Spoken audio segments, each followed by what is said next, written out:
জিসান? হ্যাঁ, জিসানের সাথে কথা না বলে ডিসিশন নিব কিভাবে? জিসান তুলি কাজ অফিস থেকে বের হচ্ছে। এই জিসান, চল। কি রে, তুই এখানে কি করিস? আব্বু আমরা বিয়ে করে ফেলছি। তুলি এখন থেকে তোমার বৌমা। তুলি সালাম করো। বেঁচে থাকো মা, বেঁচে থাকো। তোমার বাবা মা কোথায়? আব্বা আম্মাকে তো জানাই নাই আমরা পালায় বিয়ে করে ফেলছি। কি, বাবা মাকে না জানায় পালাই বিয়ে করছো? এই, তুই তো আমাকেও জানাস না কেন? কিভাবে জানাবো? কালকে সন্ধ্যা থেকে তো তোমাদের দুজনকে খুঁজেই পাচ্ছিলাম না। তাই বলে ফ্যামিলিকে জানাবি না? এটা খুব খারাপ কাজ করছিস। কোনো খারাপ কাজ করে নাই, খুবই ভালো কাজ করছে জিসান। ফ্যামিলিকে জানাবে এখন তারা বিয়ে করছে। ছেলে থেকে কিছু শিখেন, কত সাহস।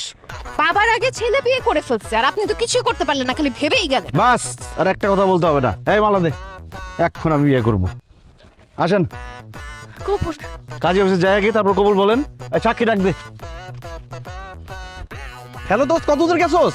জলদি কাজী অফিস আয়, আমার বাবা বিয়ে করবে, সাক্ষী লাগবে।